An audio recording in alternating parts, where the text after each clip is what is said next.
కార్తీక మహాపురాణము 28వ అధ్యాయము. విష్ణు సుదర్శన చక్ర మహిమ. జనక మహారాజా, వింటివా దూర్వాసుని అవస్థలు? తాను ఎంతటి కోపవంతుడైనను వెనుక ముందు ఆలోచింపక ఒక మహాభక్తుని చిత్తశుద్ధిని శంకించున్నాడు కనుకనే అట్టి ప్రయాసముల పాలైనాడు. కావున ఎంత గొప్పటి వారైనను వారు ఆచరించే కార్యములు జాగ్రత్తగా తెలుసుకొనవలెను. అటులా దూర్వాసుడు శ్రీమన్నారాయణుని కడ సెలవు పొంది తనను వెన్నంటి తరుముచున్న విష్ణు చక్రాన్ని చూచి భయపడుచు తిరిగి మళ్ళీ భూలోకానికి వచ్చి అంబారీషుని కడకేగి, అంబారీషా, ధర్మపాలక, నా తప్పు క్షమించి నన్ను రక్షింపుము. నీకు నాపై గల అనురాగముతో ద్వాదశి పారాయణముకు నన్ను ఆహ్వానించితివి. కానీ నిన్ను కష్టముల పాలు చేసి వ్రతభంగము చేయించి నీ పుణ్యఫలమును నాశనం చేయ తలపెట్టి తిని. కానీ నా దుర్బుద్ధి నన్నే వెంటాడి నా ప్రాణములు తీయుటకే సిద్ధమైనది. నేను విష్ణువు కడకేగి ఆ విష్ణు చక్రము వలన ఆపద నుండి రక్షింపమని ప్రార్థించి తిని. ఆ పురాణ పురుషుడు నాకు జ్ఞానోదయము చేసి నీ వద్దకేగమని చెప్పినాడు. కాన నీవే నాకు శరణ్యము. నేను ఎంతటి తపశ్శాలినైనను ఎంత నిష్టగలవాడినైనను నీ నిష్కలంక భక్తి ముందు అవి ఏమీ పనిచేయలేదు. నన్ను విపత్తు నుండి కాపాడు అని అనేక విధాలా ప్రార్థింపగా అంబారీషుడు శ్రీమన్నారాయణుని ధ్యానించి, ఓ సుదర్శన చక్రమా, నీకివే నా మనఃపూర్వక వందనములు. ఈ దూర్వాస మహాముని తెలిసియో తెలియకయో తొందరపాటుగా ఈ కష్టములు కొని తెచ్చుకొనును. అయినను ఇతడు బ్రాహ్మణుడుగాన ఇతనిని చంపవలదు. ఒకవేళ నీ కర్తవ్యమును నిర్వహింపతలచితివేని ముందు నన్ను చంపి తరువాత ఈ దూర్వాసుని చంపుము. నీవు శ్రీమన్నారాయణుని ఆయుధానివి, నేను ఆ శ్రీమన్నారాయణుని భక్తుడను. నాకు శ్రీమన్నారాయణుడు ఇలవేల్పు దైవము. నీవు శ్రీహరి చేతిలో నుండి అనేక యుద్ధములలో అనేక మంది లోకకంటకులను చంపితివి గాని శరణకోరి వారిని ఇంతవరకు చంపలేదు. అందువలననే ఈ దూర్వాసుడు ముల్లోకంలో తిరిగినను ఈతన్ని వెంటాడుచున్నావే కానీ చంపుటలేదు. దేవా, సురసురాది భూతకోటులన్నీ ఒక్కటిగా ఏకమైనను నన్నేమియూ చేయజాలవు.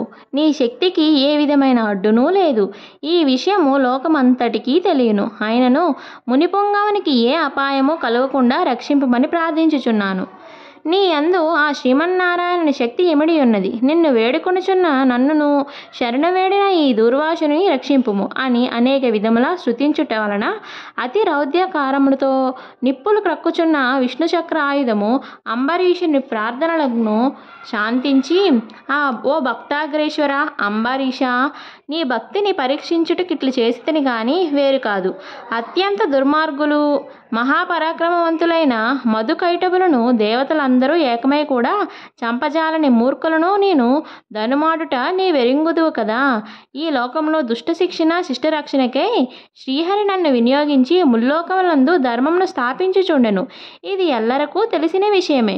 ముక్కోపియగు దూర్వాసుడు నీపై పగబోని నీ వ్రతమును నశింపచేసి నానా ఇక్కట్లు పెట్టవలనని నన్ను కన్నులెర్ర చేసి నీ మీద చూపిన రౌద్రమును నేను తిలకించితిని. నిరపరాధివగు నిన్ను రక్షించి ఈ ముని గర్వం అణచవలననే తరుముచున్నాను. ఈతడు కూడా సామాన్యుడు కాడు. ఇతడు రుద్రాంశ సంభూతుడు, బ్రహ్మ తేజస్సు గలవాడు, మహాతపశాలి.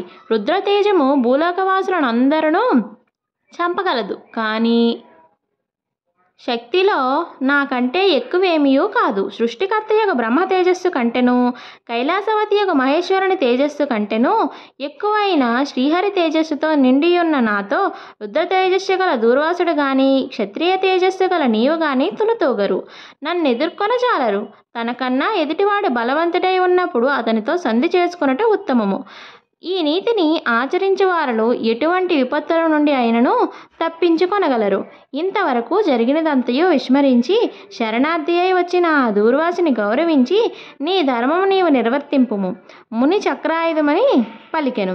అంబారీషుడు ఆ మాటలు ఆలకించి, నేను దేవ గో బ్రాహ్మణాదులందును స్త్రీలయందును గౌరవము కలవాడను.